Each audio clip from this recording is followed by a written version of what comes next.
A deal on Dickens, who could resist?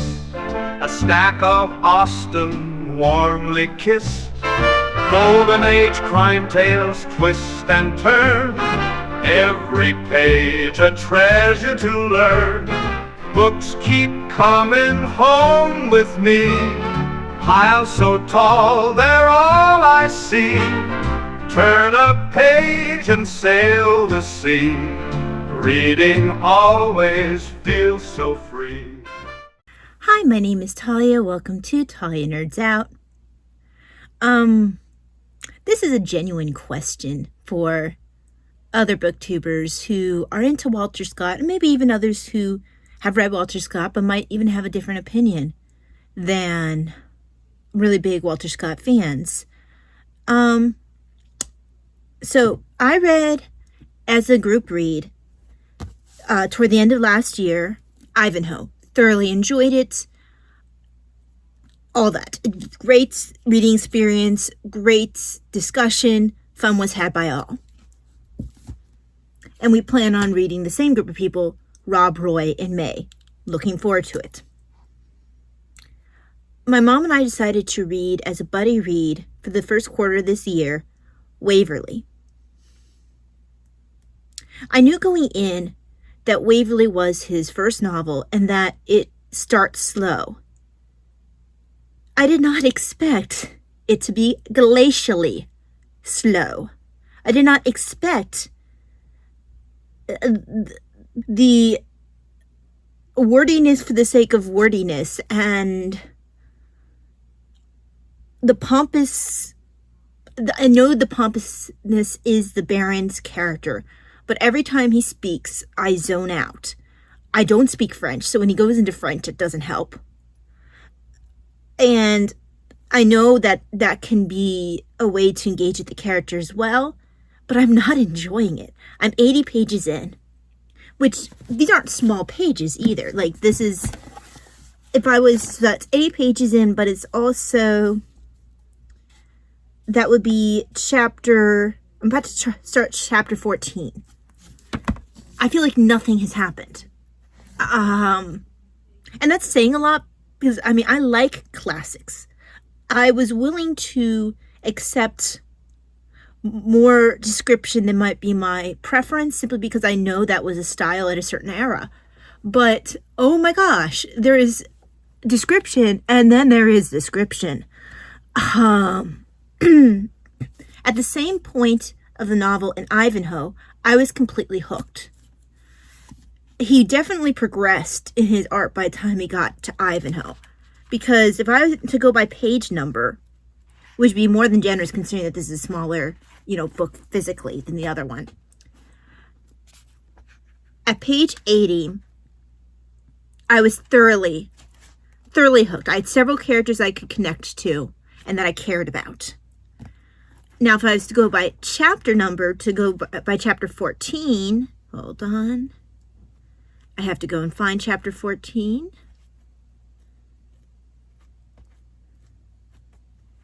So by the time I was at chapter 14, I definitely was hooked because you have a lot going on by the time you get to chapter 14 in Ivanhoe.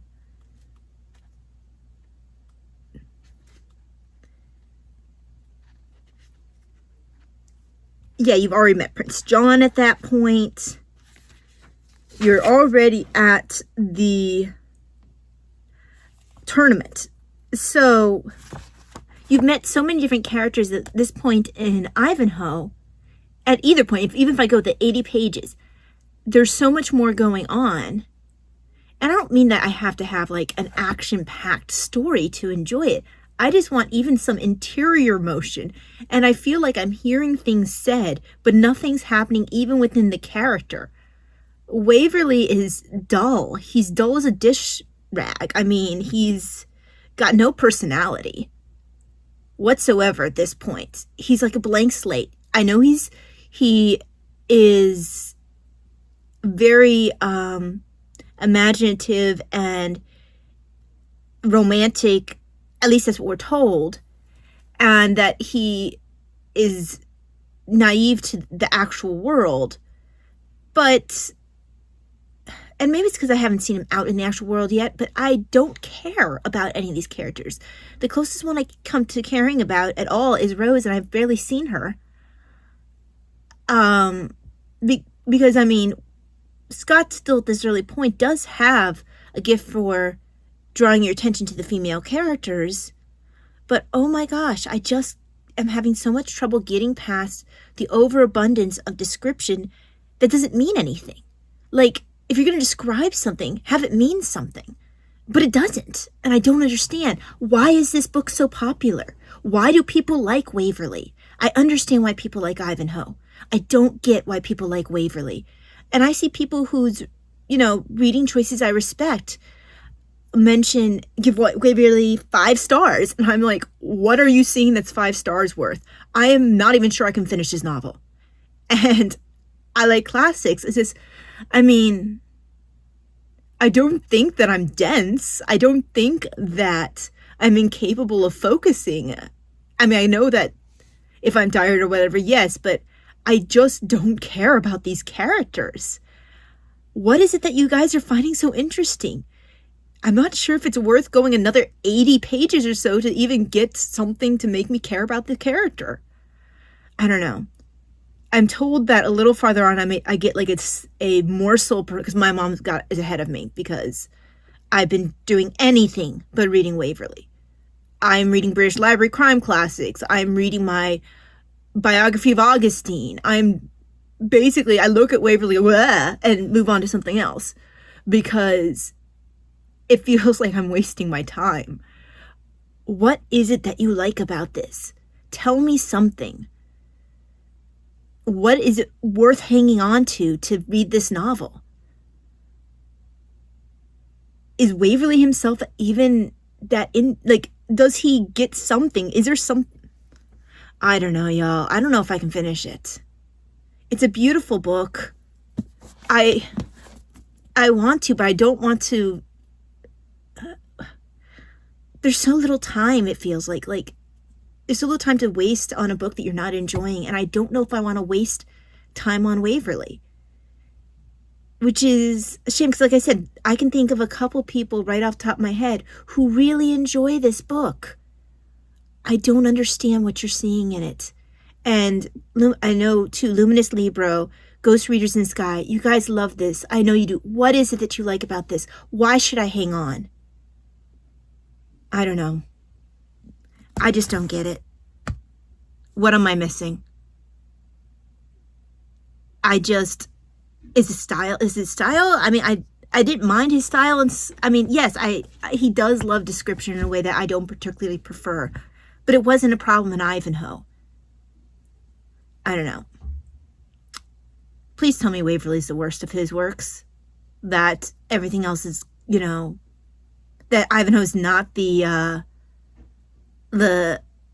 odd one out, that it's not like an aberration. Anyhow, so unpopular opinion, not enjoying Waverly.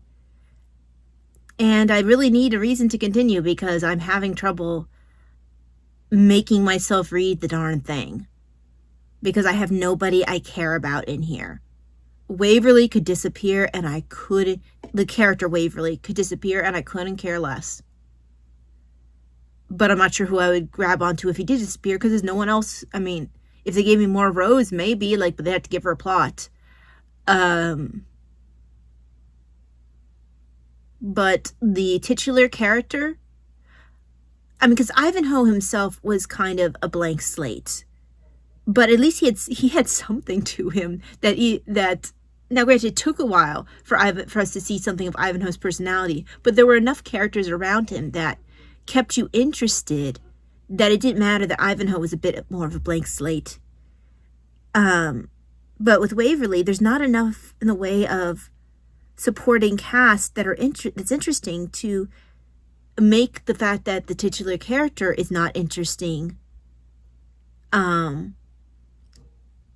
more palatable thing to deal with. So yes, people who read the classics and enjoy the classics, does anyone else have issues with Waverly? I really want to know, because all I've heard for Waverly has been praised, and I don't get it. I just don't. Yeah, I guess that's it for this video. This is made purely out of frustration because I don't understand why this book is popular. And I don't know if I can finish it.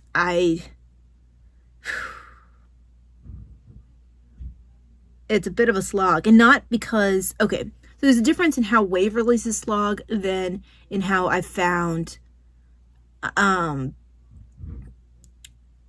the Brothers Karamazov. The Brothers Karamazov, I just got surprised because I didn't expect a work of philosophy. The Brothers Karamazov was dense. And so for me, it was not so much that I was bored as I was a bit overwhelmed. It was, and also I was expecting one thing and I experienced something different. I didn't realize how philosophical the Brothers Karamazov was going to be. Now with Waverly, I went in maybe expecting something like Ivanhoe, knowing that the beginning would be a bit slow. I didn't realize how slow, but I knew going in would be a bit slow. But whereas my surprise with Brothers Karamazov was that I felt like I got, switched out from a novel to a philosophy book. For Waverly, I feel like I expected to read a novel, and instead I'm getting, I don't know what I'm getting, an overabundance of description that takes me nowhere.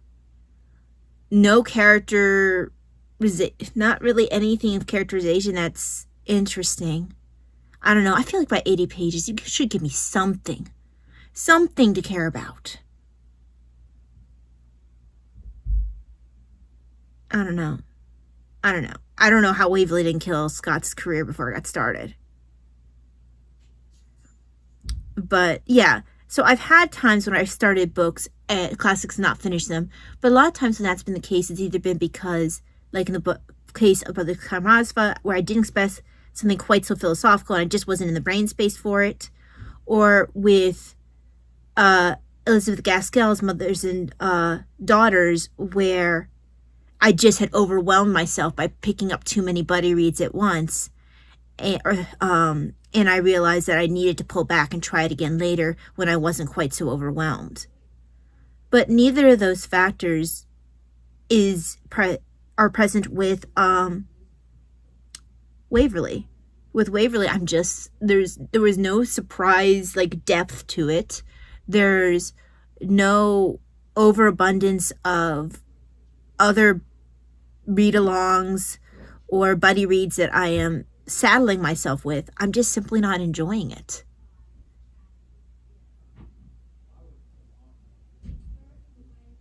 So, yeah. I don't know that I can finish this, but I can hear my mom discussing it in the background, trying to explain how she's hung on to it so long. So I'm going to probably end this video so I can hear her conversation about this, because I know she would like me to finish this with her so she can discuss it. This might be the best that it gets. We'll see. Okay, guys. People who like Waverly, weigh in. People who dislike it, please tell me I'm not crazy. Or tell me I am crazy and tell me what I'm missing. All right. Thank you very much for joining me. I'm going to find a shield or something to hide behind for the Waverly lovers so I don't, die for my heresy. All right, guys. Have a wonderful day. God bless. Bye-bye. Books keep coming home with me. Piles so tall, they're all I see. Turn a page and sail the sea. Reading always feels so free.